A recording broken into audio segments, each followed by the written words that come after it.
Welcome to my seminar regarding optimum setup of the turntable, tonearm, cartridge. So, I am not wearing tie, I'm showing, but whenever you go to work on the turntable cartridge, take off the tie. So we don't need tie, because tie is hanging and that guy is catching stylus. Now, don't wear any wool sweaters. It happened to me that in the winter, I'm working on French turntable with very expensive $5,000 cartridge, and suddenly I was working on anti-skating, but sweater caught the stylus. And I got frozen. And I said, David, help me. We have a few $1,000s in danger. When somebody is getting turntable with pre-installed cartridge by dealer, he is very interested putting record, playing music. But is that optimum? We don't know. So let's start from the basics. We have, I'll put watch, no watch, you never know, magnetic, whatever, we'll be watching time. So the basics are, first, horizontal geometry. Second one is vertical geometry. And this one is VTA and stylus rake angle. They are related to each other. Vertical tracking angle, I will explain. Stylus rake angle. We were translating to German. Rake is to rake hay. Hay on the field. So, when there is a grass, the rake is fingers, right? So, you don't rake with 90 degrees, you rake. Similar is with this. We'll explain. So now we have third parameter, vertical tracking force. What is the force generated by stylus to the record? So we have vertical tracking force. Now we have horizontal force.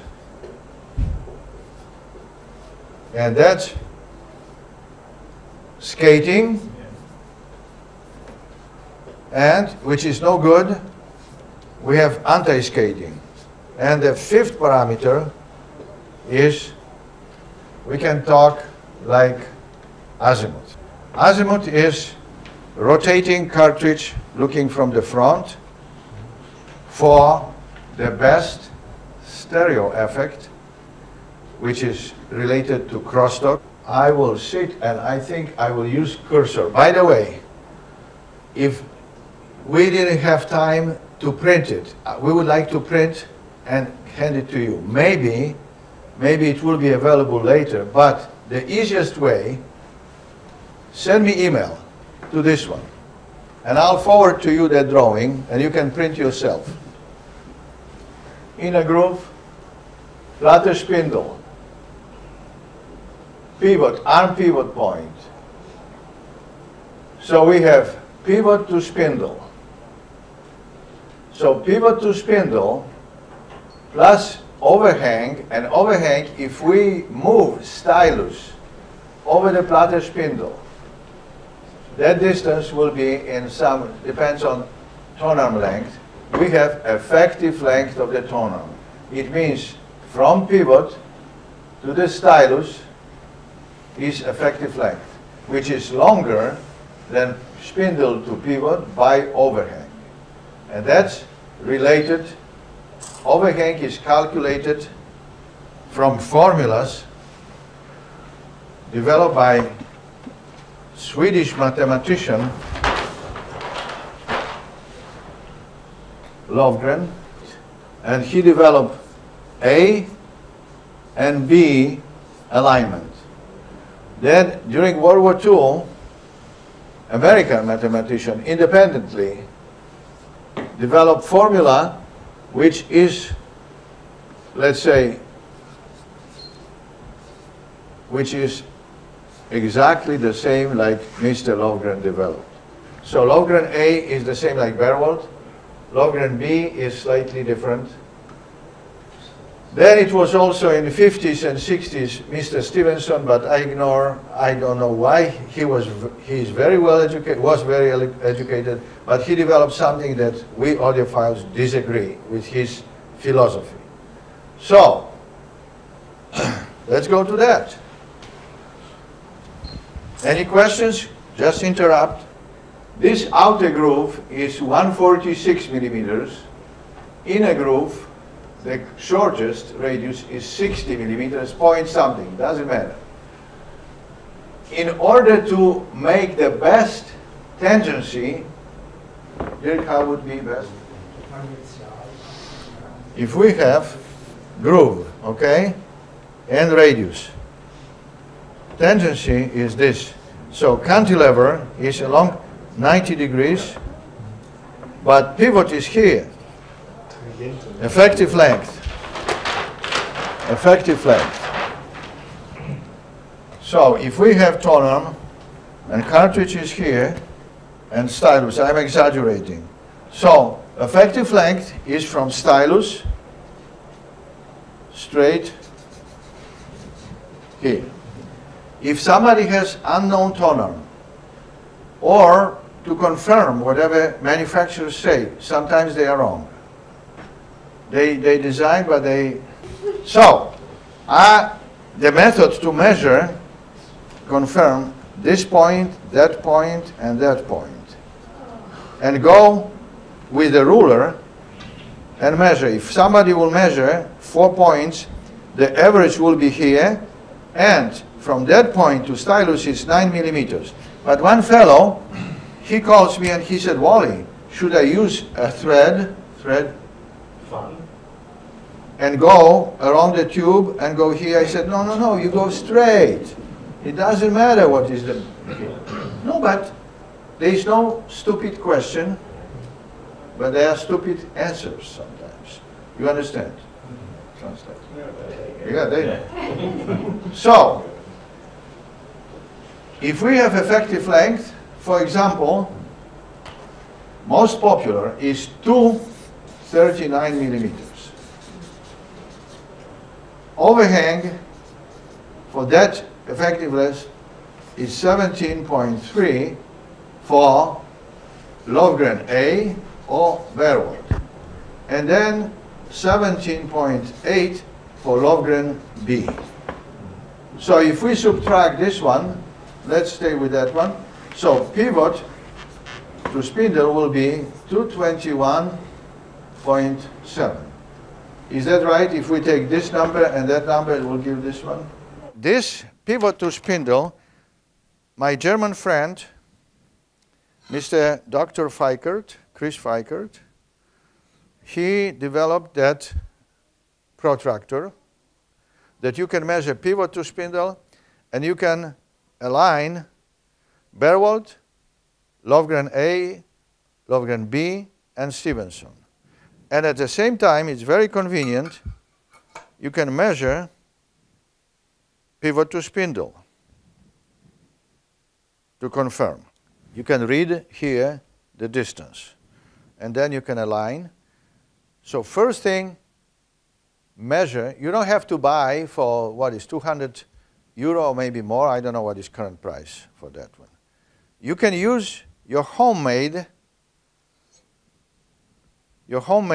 device, which is very, very inexpensive. You buy a ruler with millimeters, acrylic. What you take, CD boxes, putting on the platter here, few, take the ruler, put on top of CD boxes, so the zero is, you look from the top, oh, I don't have tie, good. And 0 is in the center of platter spindle. And then the edge is going to pivot. If there is no dot or something, you take masking tape, the paper, sticky tape, and to your best justification, take pencil and make a dot. And then, when you move tonearm, that dot should rotate around, so that's a pivot. So we will practice that measurement. Then feel free, if you have any questions regarding, send me email, which is here, and I will give you right away overhang, overhang, pivot to spindle, or if you measure pivot to spindle, I'll give you effective length. Or if you measure 4 points, L1, L2, L3, L4, sum divided by 4 plus 9 millimeters. So, ladies, I see 2 ladies and gentlemen. If we have cartridge and it's 9.52, which is 3/8 of an inch. It's supposed to be nominal, but many manufacturers do not respect it. Now, why do I use 9 millimeters? It means L1 plus L2, those are the distances. From the corner, whatever, plus L3 plus L4 divided by 4, that x plus 9. Why? Because it's angled, so it's 9.5, but angled, so it will be only 9. That dimension is sometimes from 11 up to 7.5. It's about 9 millimeter effective.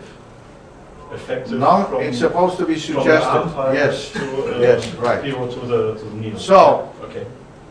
But that's why we have slots.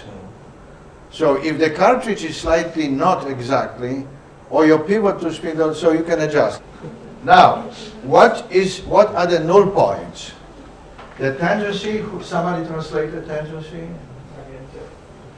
The tangency is 0 degree error, so at inner null point it's 66 millimeters for Berwald and 121 here.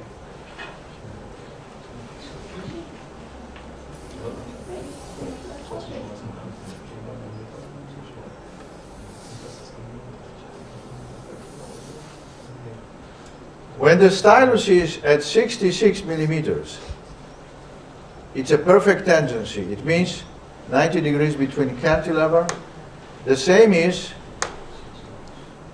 at 121, 0 error. It means perfectly tangent. Now, at 146, the cantilever is slightly